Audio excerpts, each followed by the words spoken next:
La Salud MX presenta Hablemos de Salud, Hablemos de Salud, Hablemos de Cáncer y específicamente Hablemos de Cáncer de Mama. Esto en voz de los expertos, los profesionales de la salud, quienes nos hablan para el gran público. El gran público, nuestra razón de ser. Porque la salud es primero. En esta ocasión, nuestros destacados invitados nos hablarán de cáncer de mama, pero para entrar en contexto, aquí la información que nos ha preparado nuestra compañera reportera Sinaí Guzmán. En las mujeres de América Latina y el Caribe, el cáncer de mama representa el 16% de las muertes por cáncer. Las disparidades en los resultados y el manejo del cáncer de mama varían mucho entre los países de ingresos bajos, medianos y altos, al igual que dentro de las propias regiones. A pesar de las menores tasas de incidencia en los países de ingresos bajos y medianos, los índices de mortalidad son significativamente mayores que en los países de ingresos altos. Esto se debe en parte al diagnóstico en etapas tardías y situaciones de escasos recursos, donde más del 80% de las mujeres acuden con cáncer avanzado y en estados tardíos, lo que requiere de atención para la enfermedad metastásica y cuidados paliativos en lugar de tratamiento curativo. En cambio, en los países de ingresos altos, más del 80% de las pacientes con cáncer de mama solicitan atención en la etapa inicial y son potencialmente curables. En los países en desarrollo, como los que pertenecen a la región de América Latina y el Caribe, el cáncer de mama emerge como un grave problema de salud debido a los altos costos económicos y sociales asociados a su atención. Según datos de la OPS, el cáncer de mama es el más común y la segunda causa de muerte por cáncer entre las mujeres de América Latina, y cada año se detectan más de 462,000 casos nuevos y casi 100,000 muertes por este padecimiento. En las mujeres de América Latina y el Caribe, el cáncer de mama representa el 27% de los nuevos casos y el 16% de las muertes por cáncer. De manera similar, entre las mujeres de Estados Unidos y Canadá, el 24% de los nuevos casos y el 14% de las muertes por tumores son por cáncer de mama. Se espera que para el 2030 haya un aumento del cáncer de mama en la región latina, con unos 572,000 casos nuevos y unas 130,000 muertes. El aumento de nuevos casos y muertes en América Latina y el Caribe será casi el doble que en los Estados Unidos y Canadá. Las tasas de mortalidad más altas se encuentran en Barbados, Bahamas, República Dominicana y Trinidad y Tobago. Los países con un Producto Interno Bruto más bajo, como Haití, Nicaragua y Honduras, presentan una muerte por cada 2.5 casos de cáncer, mientras que en países como Estados Unidos y Canadá, con el Producto Interno Bruto más alto de América, se produce una muerte por cada 6.5 casos. Esta enfermedad puede ser detectada y tratada a tiempo, pero se necesita de programas de atención, información, educación y consejería que aumenten el conocimiento de las mujeres sobre los factores de riesgo, los signos y síntomas que requieren atención médica inmediata. Según el estudio, el cáncer de mama en América Latina y el Caribe, morbilidad, mortalidad y carga de la enfermedad, realizado por la Fundación Mexicana para la Salud AC en enero de 2009, en la región de América Latina y el Caribe, el cáncer de mama destaca entre las primeras 5 causas de muerte y ocasiona del 5 al 9% del total de las defunciones en las mujeres de 20 a 59 años de edad. En algunos países de la región ha desplazado al cáncer cervicouterino y ocupa el primer lugar como causa de muerte. Tal es el caso de México, donde a partir de 2006 el cáncer de mama se convirtió en la primera causa de muerte por cáncer en las mujeres y que, de acuerdo con datos del Instituto Nacional de Estadística y Geografía, en 2009 se dieron 4.964 fallecimientos atribuibles a dicha enfermedad. Y a decir por los expertos en el tema, hoy a 11 años de este dato, las muertes por cáncer de mama han aumentado a unas 5.500 anualmente. Los programas de tamizaje pueden detectar cánceres en etapas tempranas, ya que la mayoría de las mujeres diagnosticadas en etapas iniciales 1 y 2, si reciben tratamiento, tienen un buen pronóstico, con tasas de supervivencia a 5 años del 80 al 90%. El cáncer de mama es un problema que requiere mayor atención a nivel mundial para identificar y modificar los factores de riesgo que determinan su incidencia en aumento constante. En la región de América Latina y el Caribe, es un gran reto cerrar la brecha de la disparidad en el pronóstico, así como alcanzar los indicadores de los países desarrollados en el continente americano. En días recientes, Global Cancer Observatory, a través de su cuenta oficial de Twitter, recordó que alrededor de 2.1 millones de mujeres fueron diagnosticadas con cáncer de mama en 2018, lo que representa casi 1 de cada 4 casos de cáncer entre las mujeres. Esta enfermedad tiene un gran impacto por la discapacidad que provoca desde edades tempranas, que sería aún mayor si se considerara el daño familiar, social y sexual que ocasiona a quienes se enfrentan a este padecimiento. Dr. Eduardo Arnoldo Richardet. El Dr. Eduardo Arnoldo Richardet se graduó de la Universidad Nacional de Córdoba, Argentina, como médico cirujano en 1972. Realizó el doctorado en inmunología en oncología médica en la Universidad Nacional de Córdoba. Actualmente es director del Instituto Oncológico de Córdoba y director de la carrera de posgrado de la Universidad Católica de Córdoba. Fue presidente de la Sociedad de Oncología Clínica de Córdoba, de la Sociedad de Patología Mamaria de Córdoba y de la Asociación Argentina de Oncología Clínica. También fue presidente de FLASCA, Federación Latinoamericana de Sociedades de Cancerología, por 4 periodos. Actualmente es director científico de dicha federación. Ha recibido numerosos premios alrededor del mundo. El doctor Eduardo Arnoldo Richardet es experto en investigación clínica, ha participado en 70 estudios como investigador principal y escrito más de 170 artículos en revistas en su país y en el extranjero. Este año ha participado en congresos como ASCO, ESMO y ha publicado en The New England Journal of Medicine y The Lancet. En marzo, publicó en Alemania su libro sobre inmunología. Dr. Jorge Gallardo. El doctor Jorge Gallardo es oncólogo médico, presidente de la Fundación Chilena para el Desarrollo de la Oncología y miembro del Comité Científico del Simposio Latinoamericano de Gastroenterología Oncológica. También es coordinador de Oncología en la Clínica Indisa en Santiago de Chile. Dr. Ricardo Ernesto Tixi Ramírez. El doctor Ricardo Tixi Ramírez es actualmente jefe del Servicio de Oncología Clínica del Hospital de la Policía Nacional Quito número 1 en Ecuador y médico tratante del Hospital Bozandés de Quito. Obtuvo su grado de médico cirujano en la Universidad Central del Ecuador en 1992, desarrolló su residencia en oncología clínica en el Hospital Carlos Andrade Marín y obtuvo su título de oncólogo clínico por la Universidad Internacional del Ecuador. Tiene un diplomado en docencia universitaria en Ciencias de la Salud. Desarrolla activamente un proyecto docente universitario en pregrado. Es catedrático en clínica médica en la Universidad Central del Ecuador desde el año 2000 y continúa. También es coordinador del posgrado de oncología clínica y en el pregrado de medicina familiar, y catedrático de oncogeriatría en la Pontificia Universidad Católica del Ecuador. Dr. Francisco Gutiérrez Delgado. El Dr. Francisco Gutiérrez Delgado es médico cirujano, especialista en medicina interna, oncología médica y doctor en ciencias médicas.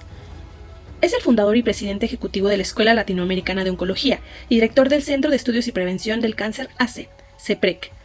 Como un reconocimiento en Estados Unidos a sus logros académicos y científicos, tiene el nombramiento especial por el Colegio Americano de Médicos.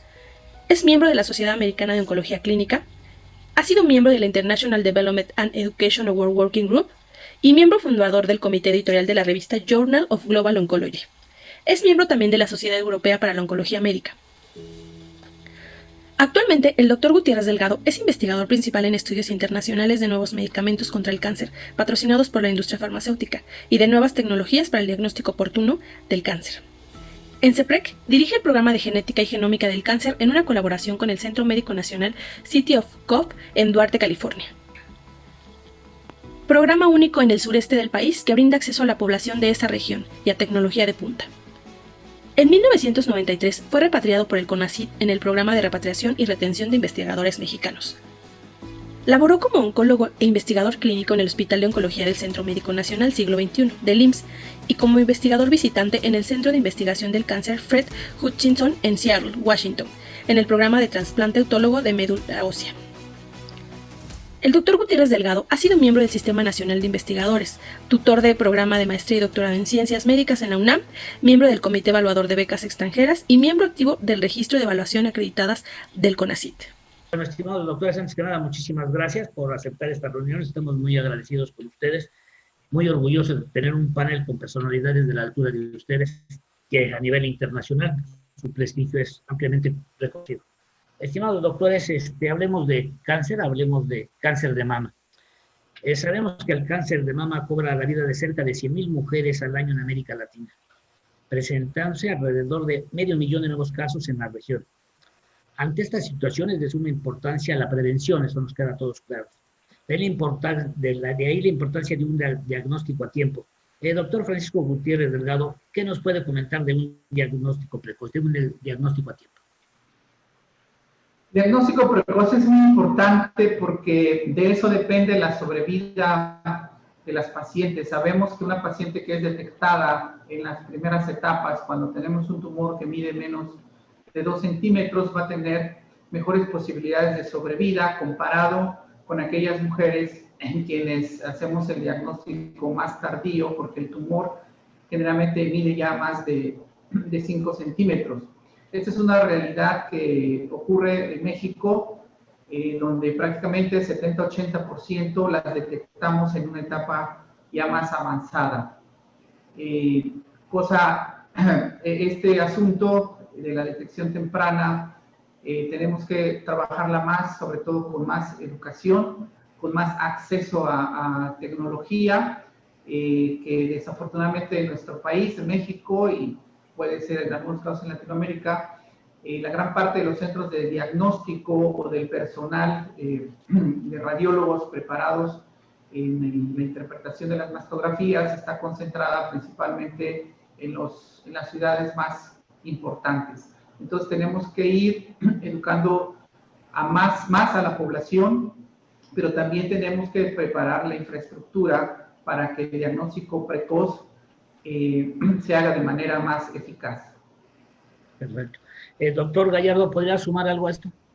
La importancia del diagnóstico precoz se relaciona con el pronóstico. Mientras más tempranamente hacemos el diagnóstico, más posibilidades hay de que el paciente pueda obtener curación, que es lo que más nos preocupa.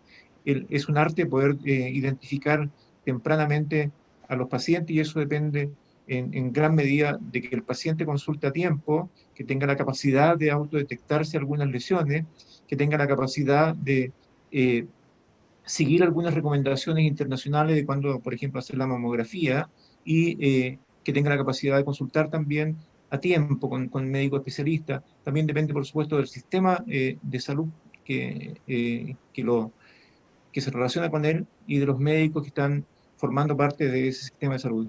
Es muy importante tener una capacitación adecuada para que lesiones pequeñas, a veces muy sutiles, puedan ser diagnosticadas de manera la más adecuada posible. Y ahí hay un tema que es muy importante, que en este propósito de poder identificar las lesiones lo más precozmente, se pueden confundir lesiones benignas con tumores malignos y a veces hacer procedimientos de manera innecesaria, inadecuadas.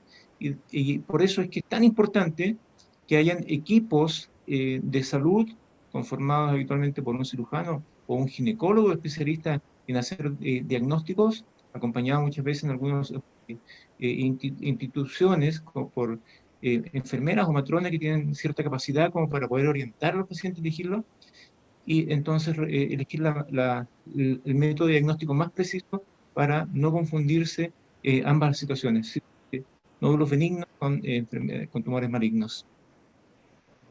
Bien. ¿Alguno quisiera hacer un comentario sobre el diagnóstico precoz, doctor? Que hoy estamos viendo que el 19 de octubre es el Día Internacional del Cáncer de Mama y principalmente estamos hablando de diagnóstico precoz. Es fundamental que nosotros trabajemos en la prevención primaria. Y en la prevención primaria el objetivo es encontrar lesiones menos de 1 centímetro. Pero para eso tenemos que trabajar no solo en el grupo de alto nivel de manejo de cáncer como oncólogos, sino tenemos que trabajar tanto en pregrado como en posgrados. Y posgrados principalmente de medicina familiar, medicina interna, de geriatría, porque ahí es el momento en donde tienen que ellos identificar completamente, e inclusive los posgrados de radiología son fundamentales, porque como decía Jorge, el que interpreta la mamografía es importante en este equipo, pero el que hace la historia clínica, porque en primer nivel nosotros tenemos que estudiar a la paciente y encontrar cuál es el riesgo que tiene para esta enfermedad. Y ahí derivar, como es, a un equipo especializado de radiólogos que intervienen en interpretación. Y posteriormente, cuando hay la sospecha de que está ante una neoplasia, es importante la biopsia, que debe ser interpretado por un patólogo y después hecho inmunohistoquímica. Yo puedo dar algunos datos de mi país. Por ejemplo, nosotros tenemos el Registro Nacional del Cáncer y hay en el registro una cosa interesante, que tenemos 4% de cáncer in situ. Pero sí seguimos preocupados porque todavía tenemos las etapas 3 y las etapas 4 alrededor del 34%. Y unos datos interesantes que dieron este año, como es fue publicado el Registro Nacional de Tumores, información como de datos del 2010 a 2014, la sobrevida de los pacientes aquí en Ecuador están alrededor del 75%. y en Quito 84%. Entonces, a 5 años estamos con una sobrevida baja y eso tenemos que mejorar. Además, aquí en el país se trabajó una estrategia nacional de cáncer que fue publicada, pero que lastimosamente no se ha ejecutado y se comenzó a hacer, el objetivo era realizar mamografías a partir de los 50 años de edad, cada 2 años. Eso es como, es la discusión, ¿no? Pero es importante también identificar, entonces, en el primer nivel tenemos que identificar ese paciente de alto riesgo para hacer un diagnóstico precoz.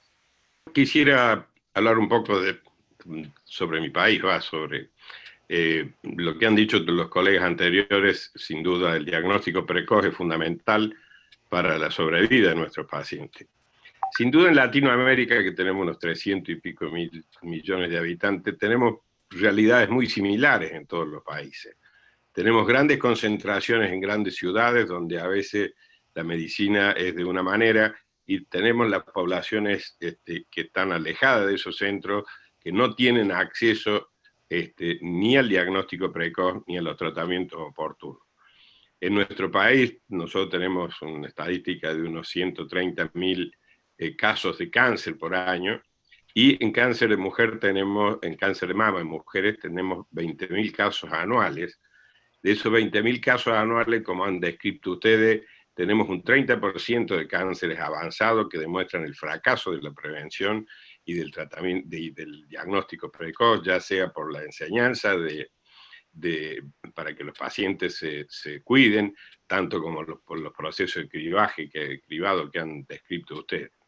Fíjense que en Argentina ha ido disminuyendo el cáncer de mama en su frecuencia del año 96 y el 2013, y fue disminuyendo el 1% en ese periodo, y ahora disminuyó al 2,5%. Sin embargo, las campañas de prevención son muy esporádicas. Por ejemplo, este mes se habla mucho del cáncer de mama, pero después durante 11 meses no se vuelve a hablar. Lo que dijo el colega en cuanto a la educación, tanto en la universidad como postuniversitaria, tampoco es, digamos, la prevención está hecho como algo de suma importancia.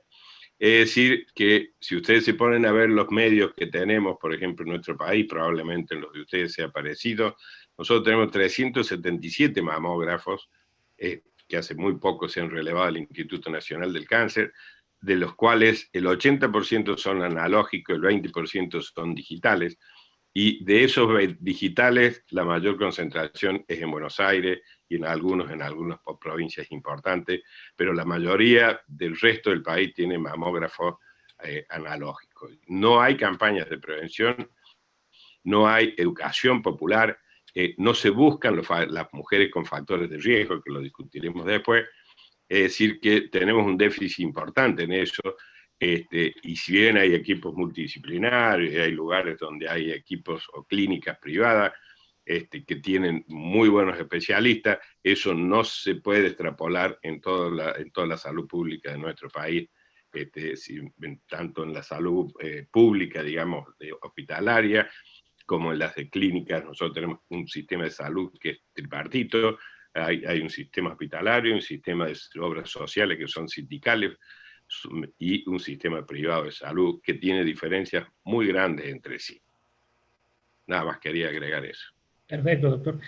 Doctor Richardet, como usted bien señala, o sea, no puede ser nada más dedicarse a un día ni tampoco a un mes, no puede ser cuestión de una moda cada año, debe ser una cuestión permanente, y obviamente la educación va de la mano junto con todo esto, ¿no, doctor? De ahí la importancia de las mastografías. ¿Qué tan importante es la mastografía? ¿A qué edad? Y cada cuánto tiempo. En algunas instituciones médicas sugieren que hasta los 65 años. ¿Es esto cierto? ¿Hay una edad especial para la mastografía, para realizarse la mastografía, como primera herramienta de un diagnóstico? Bueno, las recomendaciones mundiales son, el factor de riesgo más grande que tiene una mujer es cumplir años, ¿no? En cáncer de mama. Hay otros factores que los discutiremos después. Entonces, cuando la mujer cumple 50 años, se dice que ahí debería empezar ya a hacerse el estudio de mamografía, pero eso no es completamente cierto. Uno debería empezar mucho antes. Estoy hablando en aquellas mujeres que no tengan factores de riesgo importantes, ¿no? es decir, que no tengan familiares que presenten cáncer de mama de joven, que no tengan familiares o que no tengan ellos BRCA, que es un gen que está presente en un número pequeño de mujeres, pero que es muy importante para el desarrollo del cáncer, de las mujeres que no sean obesas, que no tengan consumo de alcohol excesivo, que tengan una vida sedentaria y obesidad. Esas son mujeres donde habría que empezar mucho antes, las que sean nulíparas, las que hayan tenido un periodo de menstruación largo, es decir, una menopausia tardía y un comienzo de la menstruación muy temprana, que es muy, muy común en nuestra población, y creo que en toda Latinoamérica es así. Esas mujeres deberían empezar mucho antes con las mamografías. Bien.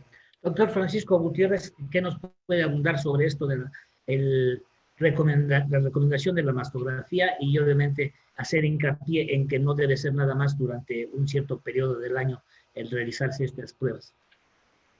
En México ocurre un fenómeno muy interesante que nos debe llevar a reflexionar qué tan válida es la política que llevamos a cabo, que aplicamos como parte de las políticas internacionales o las guías internacionales. Porque en México sabemos, esto ha sido publicado ya desde hace varios años por el grupo del doctor Rodríguez Cuevas, donde demostraba que en México la edad de incidencia con las mujeres el cáncer de mama es 10 años menos comparado con los Estados Unidos o con Europa. O sea, nosotros estamos viendo actualmente que hay muchas mujeres entre los 25 y los 40 años de edad. Es un grupo importante, ¿verdad? Un 20-25% de nuestras mujeres en ese grupo de edad estamos diagnosticando cáncer de mama. Entonces, si nosotros nos ajustamos a la guía internacional de hacer mastografías a partir de los 40 años, este grupo entre los 25 y los 40 lo estamos descuidando y tenemos un grupo muy importante.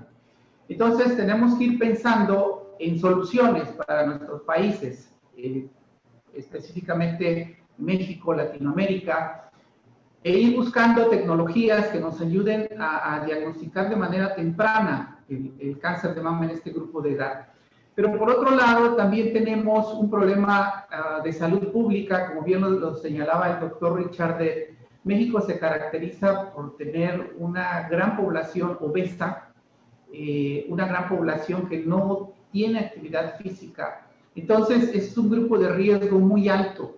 Es un grupo de riesgo de jóvenes, mujeres jóvenes entre sus 20, 30 años de edad, ya no digamos entre los 40 y los 50 años, donde el solo factor de la obesidad las pone en riesgo. Entonces, ese grupo también es muy importante, y de igual forma tenemos un gran grupo de mujeres jóvenes fumadoras, menores de 40 años. Y aparte tenemos que se ha incrementado el uso de métodos de planificación familiar, específicamente el uso de hormonales, muy de moda ya entre la juventud, la píldora del día siguiente, además de lo que ya conocemos. Y también se ha incrementado mucho el uso de la terapia hormonal de reemplazo. Entonces, la mastografía en estos casos, si nosotros lo aplicamos como dice la guía, puede tener cierto valor, pero estamos descuidando a estos grupos de riesgo que son muy importantes, que no entran dentro del parámetro establecido por la guía internacional. Es importante que lo sigamos, sí, pero lo más importante es que esto nos debe llevar a nosotros como Latinoamérica a que desarrollemos, evaluemos, estudiemos, investiguemos tecnologías diferentes que nos ayuden a cubrir este espacio que no cubre la mastografía de rayos X, ¿no? Nosotros tenemos una experiencia con rayos infrarrojos, no hemos podido todavía publicarlos porque nos hace falta más peso estadístico, pero bueno, está esa tecnología, podemos seguir investigando más la cuestión del ultrasonido, otro tipo de tecnologías basados en óptica médica. En fin, nos debe llevar a que no esperemos pasivamente que la mastografía nos resuelva todo. Tenemos que actuar sobre los factores de riesgo más importantes, además de la mastografía. Perfecto. Sí, doctor Gallardo, ¿cuál es la situación que encontramos en Chile? También, obviamente, me imagino, se replica la obesidad, mujeres cada vez que fuman más, la piel del día siguiente, otros factores, obviamente, que pueden incidir en poder llegar a tener cáncer de mama en la mujer. ¿Esa es parecida a la situación? ¿Podemos usted, sobre todo, que conoce también la región, doctor? Esencialmente es parecido. Tenemos obesidad, aunque hay que distinguir algunos tipos de obesidad, por ejemplo, la obesidad centrípeta, que es más frecuente en algunas partes de Latinoamérica. Esa se asocia significativamente con diversos tipos de cáncer. Pero las otras dos obesidades no necesariamente se relacionan tan estrechamente con cáncer de mama. Es un problema, sí. Segundo, el hábito tabáquico que aumentó en las mujeres también es un problema. Tercero, el no tener hijos o aplazar para tiempos muy tardíos, para edades muy tardías, la natalidad es un factor que está presente. Y así el cáncer de mama ha ido aumentando y se convirtió en la primera causa de cáncer en las mujeres y es la primera causa de mortalidad también. Así como tenemos también bastante incidencia, también las tasas de curaciones, yo diría estimativamente alrededor del 75%. Eh, Tenemos también problemas, como se mencionó, de que en algunas áreas del país el diagnóstico es demasiado tardío, o sea, tenemos todavía pacientes con etapas 4 en aproximadamente un 15%, un 20%, depende de la zona. Esto es una enfermedad de alguna manera más frecuentemente los grupos sociales un poco más altos, estos tienen mejor acceso a la salud que los pacientes con niveles económicos más bajos. Así que se compensan un poquito las dos cosas. El acceso a la mamografía es un tema muy importante en las distintas partes del país. Acá también pasa el problema de que tenemos una disparidad en el acceso, una inequidad en el acceso a la mamografía. Tenemos una cosa que es bastante atractiva, bastante interesante, que se llama GES, Garantías Explícitas de Salud. Y estos programas de garantías explícitas en salud está hecho por enfermedades y existe una para cáncer de mama. En este modelo, para un país que está limitado con recursos económicos, establece específicamente para cáncer de mama que ciertas normas, por ejemplo, y eso legalmente es así. Si una persona tiene sospecha de tener un nódulo en la mama, entonces tiene hasta máximo, no recuerdo los plazos, pero voy a decir máximo 4 semanas para que sea evaluado radiológicamente. Si la biopsia estableció de que efectivamente hay un cáncer de mama, existe un plazo limitado para proceder con la cirugía o con el tratamiento siguiente. Si el paciente se confirmó de que tiene un cáncer, está protegido por la ley de que ese paciente va a ser operado, y así sucesivamente. O sea, todo el tratamiento está reglado por etapas y los plazos, la oportunidad del tratamiento también está establecido. No es así para todos los tipos de cáncer ni para todas las enfermedades. Esta cosa que llamamos GES, Garantía Explícita en Salud, abarca, me parece ahora, unos 102 tipos de diagnósticos diferentes y con el nuevo modelo de salud que se va a implementar, esto va a cambiar nuevamente. Pero acceso a una atención de salud oportuna y de calidad es un problema muy grande para Chile también. Doctor Ricardo Tixi, ¿y nos podría comentar sobre en qué momento sería la mastografía y en qué momento podemos pasar a la resonancia magnética, doctor Tixi? Es muy importante y siempre voy a ir a la parte de la historia clínica. El médico debe identificar los factores modificables y no modificables. Entonces, esa es importante la parte para ver lo que decía Eduardo, Francisco, como es importante. Son los factores de riesgo los que tenemos que identificar. Y claro, hay un grupo, aunque no es muy numeroso, como hay un grupo menos de los 50 años que también tiene cáncer de mama. Y ahí es en donde más difícil es hacer como el diagnóstico, porque son mamas muy densas en donde la mamografía quizás no tiene tanta penetración como las mamografías sobre los 50 años. Ahí viene el papel de la ecografía y de la resonancia magnética. Pero no a todas las personas debemos hacer como resonancia magnética.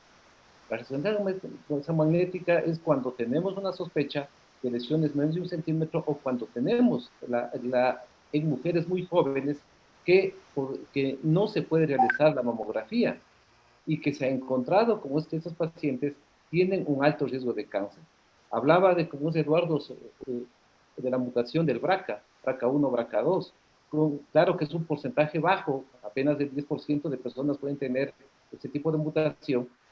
Ese es el grupo de personas que deberían beneficiarse de resonancia magnética. Cuando nosotros tenemos un paciente o una mujer con un alto riesgo para cáncer. Entonces, la resonancia magnética no es un estándar de manejo. Hay un grupo específico de personas que se beneficia para hacer el diagnóstico. Además, el costo también es importante porque una resonancia magnética, estamos hablando de unos $500 aquí en Ecuador, y todo el proceso que se demanda. Entonces, hablar de cáncer de mama, ustedes están dándose cuenta la disparidad que tenemos en los sistemas de salud. México, Argentina, Chile, Ecuador. Ecuador acá tiene como es un programa de enfermedad catastrófica, en donde se cubre también el tratamiento integral de sus pacientes. Pero el acceso, también hay una disparidad, porque no es lo mismo, o sea, tratarse en la capital que tratarse en una provincia. Entonces, aquí lo importante y lo fundamental que debemos es educar no solo al profesional de la salud, también a la ciudadanía para tener conciencia y llegar tempranamente. El objetivo de esta campaña debe ser encontrar lesiones menos de un centímetro, 2 centímetros, porque cuando ya encontramos lo que decía como es Eduardo, estamos encontrando 15, 20% como es de etapas 4. Entonces, eso ya no es un tratamiento precoz, esa es una falla del sistema de salud porque no estamos trabajando adecuadamente. Y los que hacemos docencia, ahí debemos replantearnos los pensum como es académicos, porque debe ser una política sostenida desde el Estado hasta la academia para fortalecer esto. Y ojalá con esta unión de países latinoamericanos, porque estamos compartiendo la misma realidad, la inequidad, la desigualdad, la falta, y hablaremos de los tratamientos. No todos como se benefician de las últimas moléculas. Hay poca gente que se beneficia por el costo, por el acceso que tiene. Doctor Gutiérrez Delgado, usted como parte fundamental, fundador de la Escuela Latinoamericana de Oncología, doctor, ¿cuál sería la situación para saber realizar, cómo llevar a cabo un buen diagnóstico? Yo creo que lo principal es la prevención, pero también el diagnóstico es parte fundamental, ¿no, doctor? Es la otra parte de la moneda. Lo primero es saber que existe la enfermedad. Como comentamos con los estudiantes de medicina, con los residentes, ¿verdad? Hay que pensar en la enfermedad para que podamos diagnosticar. Si nosotros no pensamos en que existe el cáncer de mama, pues jamás vamos a diagnosticarla. Y esto tenemos que estarlo enseñando desde la escuela de medicina, insistir en los estudios de posgrado, en la necesidad de que hay que hacer un diagnóstico adecuado de la enfermedad, hay que hacer una etapificación, hay que valorar bien todas las variables que existen alrededor de la enfermedad, como los receptores hormonales, la presencia del oncogen HER2, que son variables ya bien establecidas, porque eso nos van a ayudar precisamente a que podamos nosotros planear un buen tratamiento. Entonces, como bien decía Ricardo, no todos los pacientes, o no todas las pacientes se van a beneficiar de las moléculas más costosas. El tratamiento tiene que estar fundamentado en un buen diagnóstico. Claro. Doctor Gallardo, sumamos algo al respecto de la importancia del diagnóstico, del buen diagnóstico, del diagnóstico acertado. Quiero poner énfasis en un tema bien importante, que la mamografía, considerada una herramienta que nos puede detectar un cáncer incluso 2 o 3 años antes, que disminuye el riesgo de morir por cáncer de mama, dependiendo del grupo etario, hasta un 20-25%, que es la principal herramienta que tenemos para detectar cáncer. También eso está asociado con riesgos. Hay veces que la cantidad de procedimientos, la cantidad de cirugías que se realizan, y sobre todo a edad temprana, son muy altos. Entonces, acá tenemos que balancear muy bien la posibilidad de realizar un beneficio versus la posibilidad de realizar procedimientos que son absolutamente innecesarios. Eh, y eso pone en duda muchas veces en algunos lugares si se debe o no hacer mamografía y a partir de qué edad. Hay, ¿cuánto es el beneficio que se tiene de hacer mamografía entre los 39 y los 49 años? Es muy proporcionalmente muy poco. Deberías hacer alrededor de, a lo mejor ustedes me pueden mejorar el dato, pero entiendo que son alrededor mejoraríamos a 9 pacientes por cada 10.000 mamografías hechas. Y eso también tiene que tener un contexto de política nacional, porque no podemos, para un país que tiene limitaciones en recursos económicos, no puede a veces hacer un esfuerzo, gastar una cantidad tan gigante de exámenes si el beneficio es tan marginal. Así que es un punto también que tenemos que considerar en la selección de pacientes.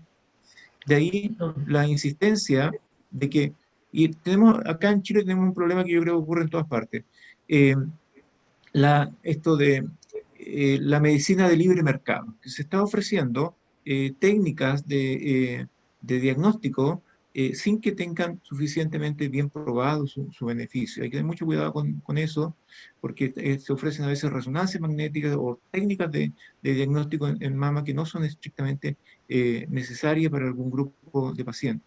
Otra cosa muy importante, que al haber institutos que no tienen suficiente calidad, a veces los equipos y el personal que está trabajando no está suficientemente bien calificado. De ahí que es importante tener, de alguna manera, conservar la seguridad, la calidad de los procedimientos que se está haciendo. Y para eso se necesitan instituciones que vigilen, que sean reguladoras también de la práctica médica. Hay que ser muy cuidadosos en ese aspecto. Eso era mi comentario adicional acerca del balance importante de mamografía con sus ventajas y desventajas. Siempre pensamos que es bueno, pero también hay cosas que tenemos que medir en contra. Doctor Richardet, obviamente los altos precios limitan, además de que las técnicas son diferentes. ¿Qué podemos agregar en la cuestión de Argentina, en cuestión de esto de la mastografía, la resonancia magnética, saber elegir, el diagnóstico? ¿Qué nos puede comentar sobre eso? Sí, bueno, sobre la mamografía, ya han dicho los colegas, en los pacientes con riesgo hay que actuar cerca de los 30 años y en los otros, lo mejor a los 40, a los 50, dependiendo los factores de riesgo que dijimos recién. Solamente reafirmar un poco lo que dijo el doctor Tixit, Ricardo recién, de que la resonancia magnética tiene indicaciones muy precisas, al menos para nosotros. No es una metodología que se use para todas las pacientes, es muy cara, no tiene un fácil acceso. Sí en aquellas pacientes, como él bien dijo, que tienen mamas muy densas. Acá se utiliza mucho, sobre todo en la clase media y alta de valor económico, las prótesis que a veces nos dificultan mucho el poder hacer los diagnósticos. En esas pacientes pueden ser útiles.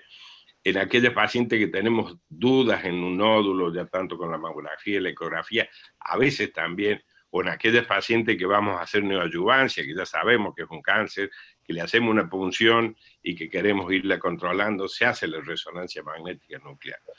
En principio tenemos los accesos, como les pasa a todos, a todos los colegas que han hablado recién, es decir, tenemos dificultades de acceso a tanto la mamografía como la resonancia en muchos de nuestros pacientes. Pero quería hacer un hincapié, ya que estoy con este grupo de docentes y que han hecho énfasis en la educación popular, que es lo que deberíamos, y en la detección precoz, y sobre todo aquellos que tienen acceso a la docencia, insistir con los médicos. Yo le digo siempre a los estudiantes a pregrado una cosa: ustedes van a ejercer la medicina en cualquier lugar de nuestro país, pero tengan presente que a lo mejor ese paciente que vayan para que ustedes los oculten o por un problema de tos o de cualquier otra patología, revísenle en las mamas, porque a lo mejor es la primera oportunidad que tiene esa mujer, o la última en mucho tiempo, de acercarse a un médico y que el médico le toque la mano. Porque el autoexamen de mama en nuestro país al menos no está popularizado, por más que se lo diga en todas las conferencias. Las mujeres no están habituadas a hacer su autoexamen. Es decir, que cuando van a un médico, el médico debe aprovechar a hacer diagnóstico precoz, si es factible, revisar esos pacientes, aunque vayan por otra patología. Eso es muy importante que lo metamos en las universidades nuestras. Claro. Doctor, obviamente la educación, una vez más la educación para tener acceso a la salud. Comentaba usted, obviamente, lo de la mama densa. La mama densa parece ser que es una constante en la región, ¿verdad? ¿Es así, doctor? Es una constante en la mama densa, al menos en México hay un gran número. ¿Es así lo mismo? ¿Podemos pensar eso, doctor Gutiérrez, en cuanto a la mama densa en México es una constante en la región? Sí, y más que en la región es la cuestión de la edad. En este grupo de mujeres entre los 40, 50 años, 49 años de edad, es muy común encontrar ese tipo de tejido, ¿verdad? Y bueno, para eso, precisamente por eso la mastografía convencional de rayos X tiene esa gran limitante. Y por eso es la reflexión de que tenemos que seguir investigando nuevas tecnologías que nos ayuden a descubrir qué hay más allá de esas mamas densas, ¿no? Retomo el punto de la resonancia magnética. Si tenemos problemas de acceso a la mastografía, los problemas de acceso a la resonancia todavía son más. Hay muy pocos resonadores, no solo en México, sino en toda Latinoamérica. Entonces tenemos que hacer un uso racional de esos equipos y tenemos que utilizar bien la indicación de qué mujer realmente necesita ese estudio y no caer en la moda de estar indicando resonancias magnéticas sin ninguna indicación médica. Ya, ok. Doctores, hemos hablado obviamente de la prevención, del diagnóstico, de las resonancias, de las mastografías, todo esto. Y obviamente no hemos tocado el tema de una persona muy importante dentro de todo esto, el diagnóstico, todo, el papel del patólogo. ¿Qué podemos hablar de los patólogos? ¿Qué nos puede decir, doctor Gallardo, sobre el papel del patólogo en el estudio del cáncer de mama? El patólogo sin duda tiene un rol esencial y cada vez la oncología se va convirtiendo en un área más y más compleja, hay más subtipos, variedades de cáncer, y me parece que es estrictamente necesario que los patólogos que den cáncer de mama tengan cierto grado, incluso dedicación exclusiva al tema de cáncer de mama. En algunos lugares, tanto volumen de pacientes que se ven por esta condición que es posible tenerlo. Es importantísimo poder delimitar bien las características del caso clínico, poder distinguir muy bien de un cáncer in situ, de un cáncer invasor, cuáles son los factores pronósticos. Hay veces que es difícil diagnosticar algunas características que nos permitan confirmar de que el paciente efectivamente tiene un cáncer de mama tal o cual tipo. Entonces, esto es uno de los elementos más importantes en la precisión diagnóstica. Eh, y exige entonces un buen laboratorio, bien, insisto otra vez en tema de calidad, es muy importante que haya una calidad y el rol de certificación de eso para el Estado es crucial. Doctor Richard, quisiéramos, ya sumando a todo esto, lo de la patología en cuanto al cáncer de mama, el estudio de ello, esto nos permitiría obviamente saber en qué estadio se encuentra la enfermedad, ¿no, doctor? Sí, claro, existe clasificación internacional, que es el TNM, donde, bueno, tanto desde el punto de vista clínico como desde el punto de vista patológico, vamos a clasificar el tamaño del tumor y ciertas características, los ganglios y las metástasis que haya a distancia, esto desde el punto de vista clínico. Y desde el punto de vista del patólogo, es muy importante hoy en día porque el patólogo tiene algunos elementos pronósticos que son muy importantes para definir el futuro de esa mujer, incluso factores predictivos para el tratamiento, como por ejemplo la presencia de los receptores de hormonas, de estrógenos, de progesterona, o la presencia de un gen, el ER2, que es muy importante y que tiene una medicina específica que se presenta en un 20-25% de los pacientes y donde debemos hacer tratamientos que son específicos para ello. Y fíjese qué importante que es el patólogo que uno simplemente con la microscopía electrónica puede definir el pronóstico de una paciente. Yo tengo el orgullo de que en esta semana el Grupo Mundial de Linfocitos, que lo dirige el doctor Salgado, que es chileno, que es profesor de la Universidad de Bélgica, ha recolectado todos los trabajos de la infiltración que tiene el tumor en los linfocitos, que eso se ve con un microscopio común, no necesitamos gran tecnología, y se ha visto que esas pacientes, de acuerdo a la intensidad que tengan de linfocitos, van a tener un mejor o un peor pronóstico. Fíjense en qué importante que es, al margen de todos los elementos inmunohistoquímica y la presencia de anticuerpos monoclonales para el diagnóstico, simplemente con la microscopía electrónica uno puede tener un factor pronóstico sumamente importante. Es decir, la labor del patólogo, de hecho nosotros tenemos los comités de tumores, como tendrán todos ustedes, y el patólogo es fundamental, no largamos si no están presentes los patólogos, porque hoy en día son fundamentales con todo el equipo multidisciplinario de cáncer y en cáncer de mama en especial. Doctor Ricardo Tixi, sumemos algo más a la importancia del patólogo.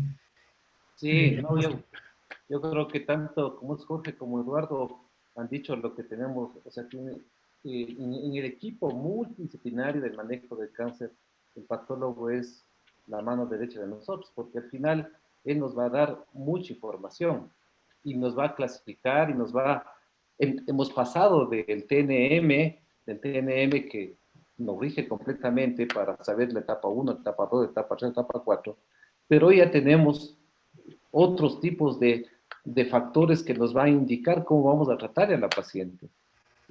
Claramente hoy sabemos que el luminal A, el luminal B, el HER positivo y el triple negativo son grupos de pacientes que nos van. El triple negativo, por ejemplo, es un grupo de pacientes con cáncer de mama que va a tener un peor pronóstico, y tenemos en gente joven. Ese tipo de pacientes deben ser tratados de otra forma, y lo que dice, como es Eduardo, la infiltración linfocitaria, qué importante también tener ahora, y eso nos da la información, invasión vascular, invasión linfática, el número de ganglios, o sea, el patólogo nos va a dar tanta información que nos va a permitir a nosotros tomar una decisión y podemos saber cómo nos va a ir con esta paciente, inclusive qué esquema de tratamiento vamos a utilizar a sus pacientes. Entonces el patólogo para nosotros es fundamental, e inclusive nosotros vamos a hacer una medicina personalizada, y creo que poco a poco iremos llegando a ese tipo de tratamiento específico. ¿Y quién nos está ayudando? La patología. La patología ha dado un brinco en el manejo del cáncer de mama actualmente. Creo que es nadie, yo siempre, como repito a mis estudiantes, en oncología nunca se puede empezar sin un diagnóstico histopatológico, porque no sabemos a dónde estamos apuntando, mucho más como es ahora que tenemos tantas técnicas moleculares, genéticas, que nos van a predecir el tratamiento del paciente. Entonces, en el equipo multidisciplinario, el patólogo es fundamental. Doctor Gutiérrez Delgado, el papel obviamente preponderante del patólogo, siempre trabajando conjuntamente con ustedes, con los médicos clínicos, con los cirujanos. Esto nos permite obviamente el estadio del cáncer, pero también surge obviamente, ahí en ese momento ya sabremos qué tipo de tratamientos se pueden aplicar, qué tipo de tratamientos hay, qué tipo de tratamientos, cómo estamos en cuestión de tratamientos. Bueno, el tratamiento del cáncer de mama va a depender de todos estos factores que precisamente, por un lado, la clínica, por otro lado, la información que nos da el patólogo, nos va a ayudar mucho a orientarnos a qué hacer, ¿no? Hay grandes avances para poder identificar a los grupos o subgrupos de mujeres que van a requerir tratamiento exclusivamente con cirugía, para pacientes que van a necesitar cirugía más radioterapia, quimioterapia, o que van a requerir hormonoterapia, o van a requerir un tipo de quimioterapia más agresiva, van a requerir terapias mucho más específicas, por ejemplo, si tienen la presencia del oncogen HER2, etc. Entonces, en la medida en que nosotros tengamos un buen diagnóstico histopatológico y tengamos presentes todos estos factores pronósticos que ya se han mencionado, nosotros vamos a poder dirigir específicamente estos tratamientos. Es importante señalar que podemos decir que un 80% de los tratamientos para el cáncer de mama pueden ser resueltos con cirugía, quimioterapia y radioterapia, y solo una pequeña porción de ellas, 20-25%, van a requerir tratamientos más agresivos, pero también más costosos.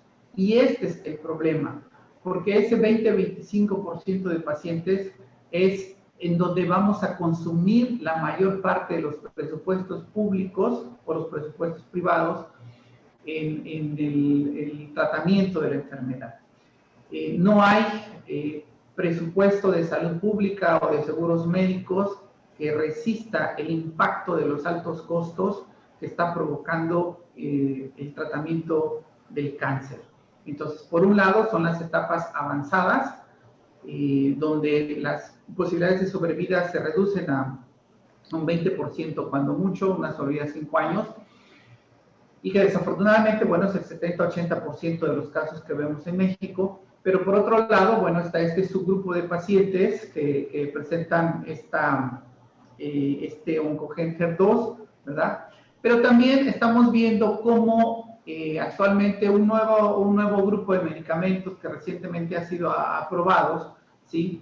Puede llegar a impactar, si bien es cierto, en la sobrevida, pero también va a llegar a impactar en elevar todavía más el costo de las terapias.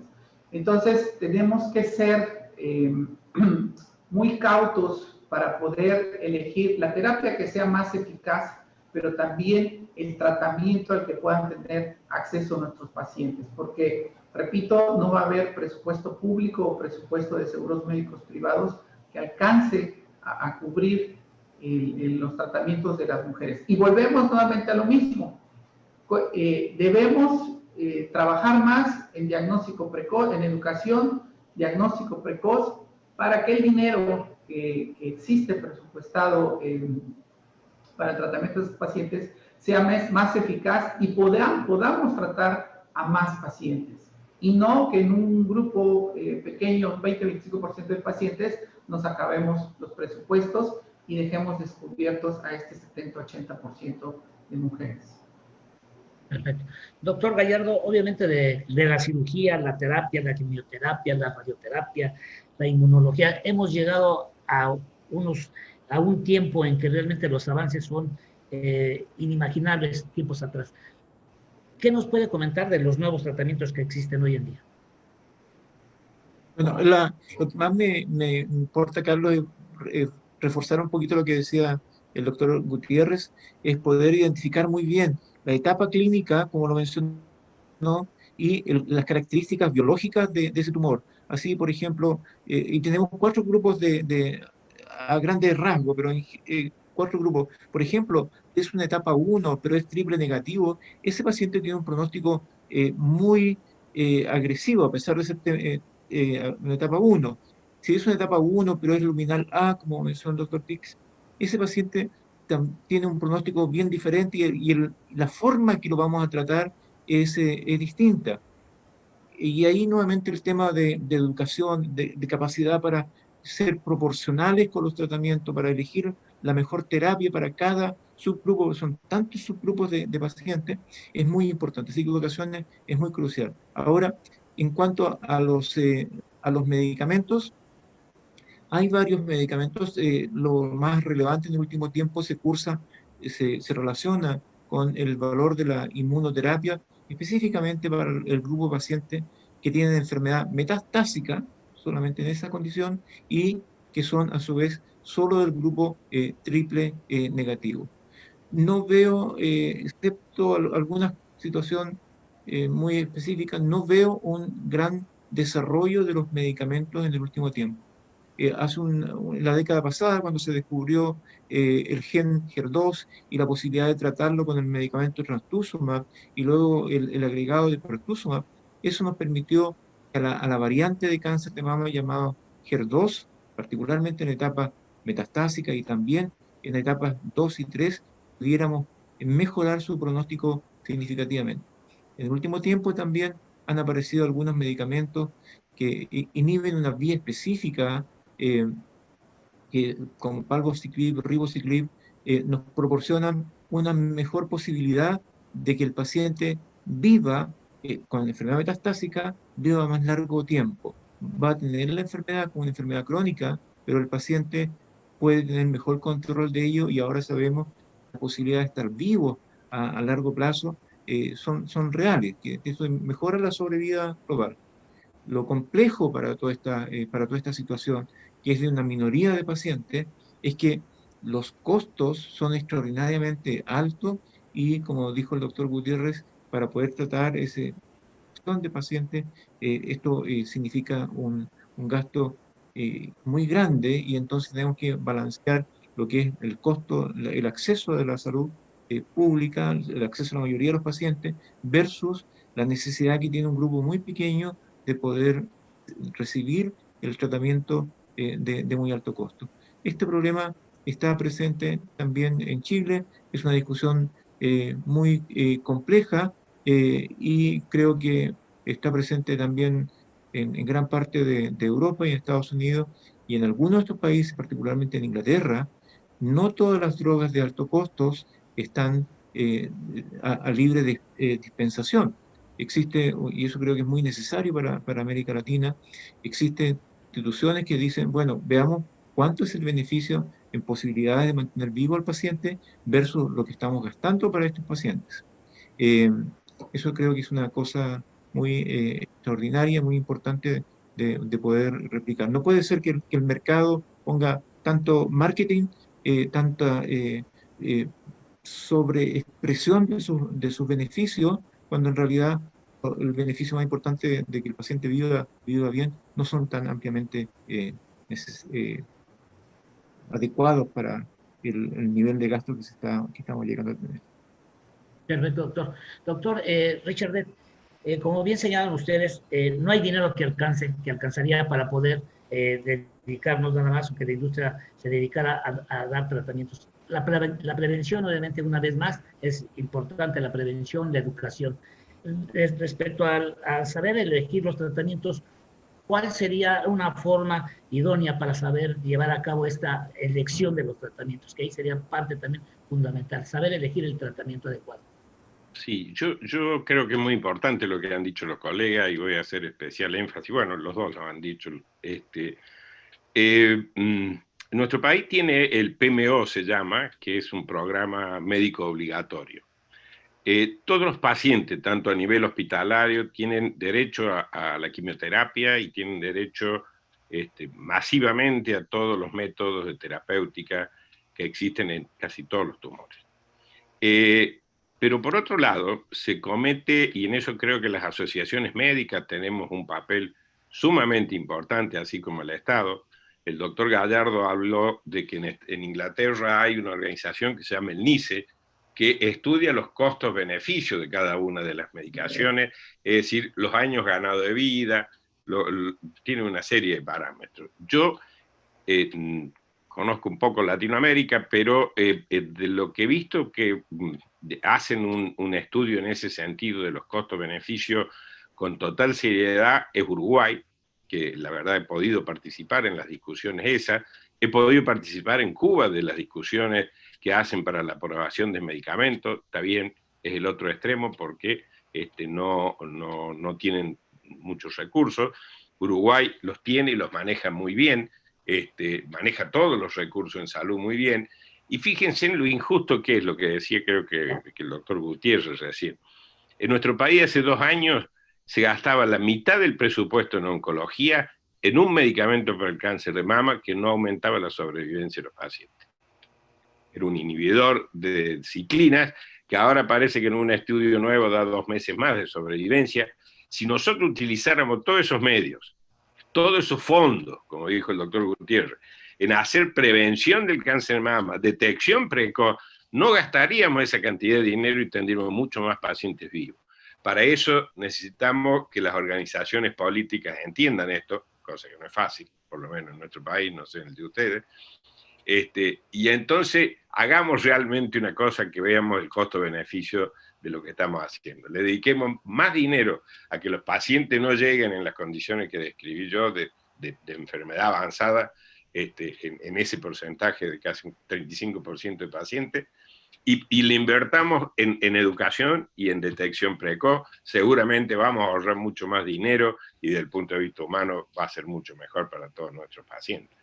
Doctor Ricardo Tixi, pues obviamente hoy más que nunca tenemos que saber utilizar los recursos en este tránsito de la pandemia. ¿Qué nos espera con los nuevos tratamientos precisamente para la oncología? Como bien señala el doctor Richard Beck, costo-beneficio, ¿cómo vamos a cuidarlos? ¿Cómo se van a cuidar? ¿Qué va a hacer? ¿Pero qué van a hacer ustedes como médicos? ¿Qué van a proponer? ¿Qué esperamos para saber usar bien los recursos para el cáncer? Completamente de acuerdo con todas las opiniones de los colegas. El cáncer de mama es una enfermedad muy heterogénea y es tan complejo el manejo que actualmente la etapa 1, por ejemplo, y ustedes podemos levantar como es de la discusión solo de la etapa 1, encontrar una etapa 1 pequeña, ¿sí? Ahí hay un gran avance con el estudio de MAMAPRIN y el Oncotype, porque hoy sabemos que estos pacientes con etapa 1 no todos se benefician de quimioterapia. Hay apenas solo un 30% de personas se benefician de quimioterapia y un 70% se va a beneficiar de hormonoterapia. Entonces, si nosotros comenzamos a sacar, a desmenuzar totalmente el cáncer de mama, es bien complejo como es hacer un tratamiento actual, enfrentar con todos los avances que hoy tenemos, porque si pasamos de la etapa 1 a definir quién es el paciente que se beneficia de un tratamiento oncológico con quimioterapia o quién se beneficia de hormonoterapia sola, ahí estamos hablando, en mi país, un MAMAPRIN vale $4,150, que es inalcanzable. Entonces, Oncotype está casi $3,800, si no hacemos aquí, hacemos en Estados Unidos. Entonces, es una locura cuando estamos cogiendo, si hoy hablamos que el diagnóstico precoz es la parte más importante. Sí, así es. Pero también estamos encontrando etapas tempranas que también se nos hace difícil como a nosotros cómo se enfrentar. Y también el esquema de quimioterapia. El 25% hablaba como San Francisco de HER2 positivo. En cáncer de mama temprano está indicando que las guías hay que dar trastuzumab y mantenimiento. Entonces, la inmunoquimioterapia también está pasando y se hace tan costoso para este tipo de pacientes. Otra cosa, ¿qué pasa con los pacientes de etapa 2 y etapa 3? En donde vamos a hacer, hoy las guías indican la neoadyuvancia. Entonces, es un paciente completamente complejo, heterogéneo. Hoy estamos manejando a una patología mamaria bastante difícil de enfrentar. Y peor cuando estamos pasando a la etapa 4. En la etapa 4, Jorge ya claramente acaba de decir, Eduardo igual, que no va a haber presupuesto económico de ningún estado para soportar tanta droga con un beneficio en la sobrevida. Será de 2 meses, pero bueno, hay un aumento y así hemos ido como es avanzando. Todo, Eduardo, creo que es especialista en cáncer de pulmón, es lo que más realiza, Eduardo. Tú has visto la evolución de los tratamientos. Y hoy un paciente con una etapa 4 de cáncer de pulmón podemos hacer vivir 36 meses, 5 años inclusive. Pero el costo, melanoma, con pembrolizumab, con drabapenib, trametinib, están llegando a 2 años de sobrevida, con un costo de $200,000, $300,000.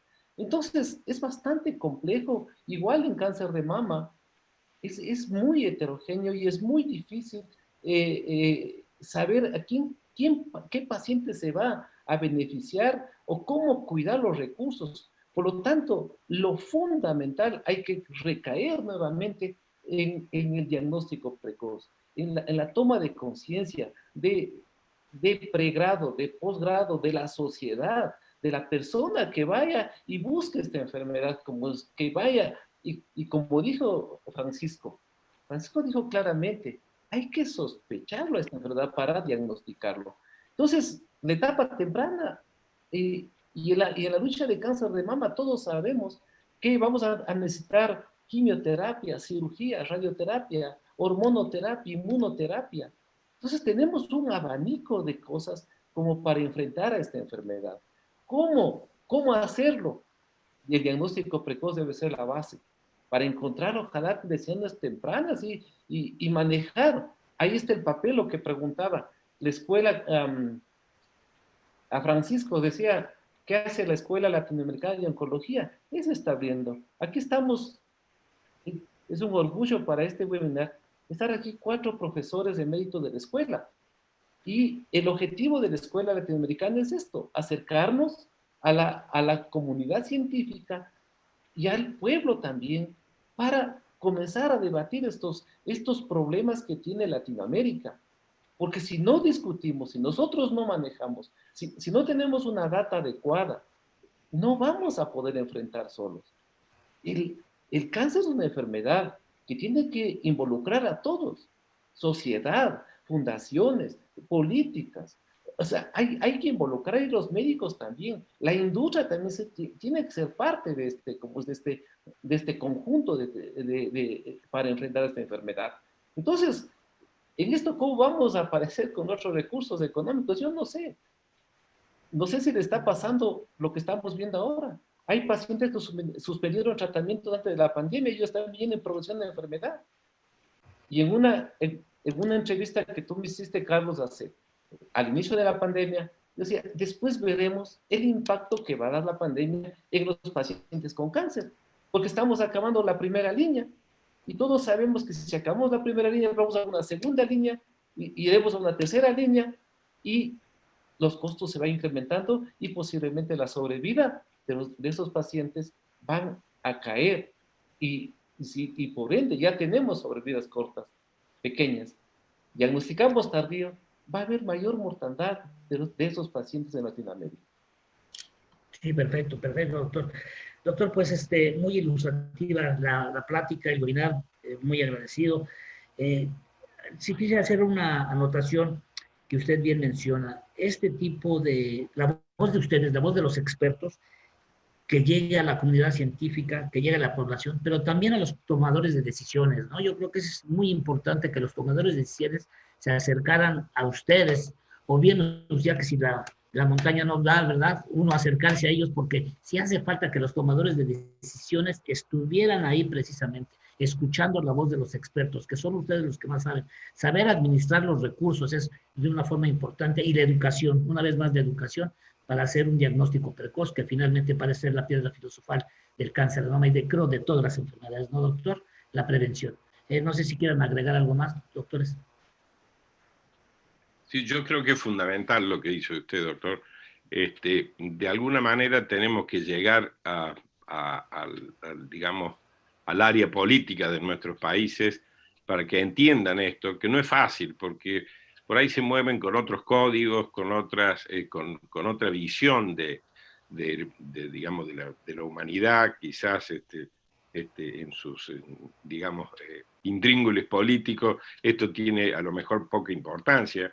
A mí me ha tocado, como presidente de la Sociedad Argentina, ir a discutir con senadores y la verdad que no obtuvimos ni siquiera el interés de ellos en las cosas que hemos tocado en este momento. Y muchos, durante muchos años, las asociaciones médicas nuestras, sobre todo la Asociación Argentina de Oncología Clínica, ha intentado hacer protocolizaciones, que todo esto que estamos diciendo, tratar de llevarlo a la práctica, y la verdad que a lo mejor por incapacidad nuestra, o porque no encontramos el lenguaje adecuado para que nos entiendan, no hemos conseguido tener eco en nuestra clase política sobre todo lo que hemos dicho hoy día, que se gaste en prevención, que seguramente va a ser un gran ahorro para el país y una mejor calidad de vida para quienes lleguen con un diagnóstico precoz y una terapéutica temprana. Quisiera hacer énfasis en 2 o 3 cosas muy simples. Una de ellas es muy claro que eso sucede en Estados Unidos, está mejor establecido, que si se aplicaran todos los conocimientos científicos establecidos, podríamos mejorar el pronóstico de los pacientes en aproximadamente un 20%, quizás hasta un 25%. Es importantísimo entonces el tema de la educación continua. Hay muchos avances, muchas veces son sutiles y tenemos que identificarlos muy bien. Lo segundo es tener cuidado con el marketing excesivo que nos lleva a pensar que ciertos productos tienen beneficio porque el P estadístico es altamente significativo sin que eso se traduzca necesariamente en un beneficio clínico, sobre todo de largo plazo. En otro aspecto bien distinto, creo que es importante que los líderes de opinión en oncología estén muy bien relacionados con los pacientes. Los pacientes son una fuerza que pueden ir modificando de manera significativa las necesidades en relación al acceso a la salud. Nosotros hoy día hemos hablado mucho acerca de drogas y diagnóstico, pero hay otros aspectos más, como por ejemplo todo el aspecto relacionado con bienestar psicológico, con apoyo, con lo que es medicina terapéutica, con bienestar emocional, la parte espiritual, que son otros elementos que también juegan un rol muy importante que hace que el paciente viva más, tenga mejor adaptación a los tratamientos, viva mejor, tenga una mejor calidad de vida durante todo este proceso. Así que trabajar con los pacientes también es muy importante para que podamos progresar. Yo quisiera hacer énfasis en que no debemos cansarnos en seguir tocando las puertas hasta que las podamos abrir completamente con la clase política, con los tomadores de decisión. Yo creo que en Latinoamérica existen experiencias muy importantes en cuanto a legislación, que tenemos que identificar bien esas legislaciones, por ejemplo, en Uruguay contra el tabaco, la ley en Chile contra la obesidad, en México también ya contra los productos procesados. Son modelos exitosos, son leyes que tenemos que insistir en que se apliquen. O sea, si nosotros realmente queremos impactar en la salud pública y queremos fomentar que hagamos un diagnóstico más precoz, pues tenemos que actuar sobre eso, ¿verdad? Fomentar las actividades físicas, fomentar una educación más sana, fomentar la lucha contra el tabaco, la lucha contra el alcoholismo, unos factores conocidos. Y obviamente tenemos que demostrar con estudios el costo-efectividad de que la prevención es mucho mejor que los tratamientos costosos y muchas veces inefectivos. Pero tenemos que seguir, no cansarnos, tenemos que ser perseverantes, tenemos que presentar las evidencias de que la mejor manera de poder enfrentar el cáncer es a través de la prevención. Y algo que mencionó el doctor Gallardo, que es muy cierto, tenemos que apoyarnos mucho en los pacientes, ¿verdad? Tenemos que trabajar con las organizaciones de los pacientes con cáncer, con sus familiares, para que podamos juntos abrir las puertas del poder político y poder tener incidencia. Solo reforzar algo más, ¿no? Yo estoy completamente de acuerdo con Eduardo, con Jorge y Francisco, que es importante que los líderes de opinión en oncología en cada país debemos hacer un lobby a nivel de la parte política, porque ahí van a salir las leyes. O sea, ahí realmente donde se va a influir a cambiar esta realidad de esta enfermedad. Después también es fundamental el equipo multidisciplinario y como Jorge indica, ¿no? Los psicólogos, el espiritual, todo ese equipo preparado para enfrentar a esta enfermedad, trabajando con pregrado, con posgrado, otras cosas. Y hay una cosa muy importante, y a veces yo termino como indicando, y si nos damos cuenta, hay países oncológicamente pobres donde gastan más y curan menos. Y eso parece que es Latinoamérica. Pero hay países que son oncológicamente ricos donde gastan menos y curan más. Entonces hay que hacer como es una analogía de todo de este conversatorio para llegar a un momento y ojalá con la idea de la Escuela Latinoamericana de Oncología podamos llegar a esto, a algún momento hacer algún trabajo multidisciplinario que una Latinoamérica, y podamos poner políticas públicas comunes porque nos unen realidades iguales. Tenemos los mismos problemas económicos. Entonces, es el momento, con el liderazgo de Francisco, de René y de todos los profesores eméritos, honorarios de la Escuela Latinoamericana de Oncología, para llegar y poder influir en la política latinoamericana. Vamos adelante, trabajemos y ojalá podamos estar conversando en otra ocasión sobre los avances que tenemos en esta patología. Perfecto, doctores, pues de veras, muchísimas gracias, doctor Eduardo Richardet, muchísimas gracias, doctor Jorge Gallardo, muchas gracias, doctor Francisco Gutiérrez Delgado, muchas gracias, estimado Ricardo Tixi, muchísimas gracias, de veras un honor estar con estos personajes, con estas personas realmente preocupadas por la salud de todos, la salud del pueblo latinoamericano. Muchísimas gracias, un honor estar con la Escuela Latinoamericana de Oncología. Felicidades, doctores. Gracias.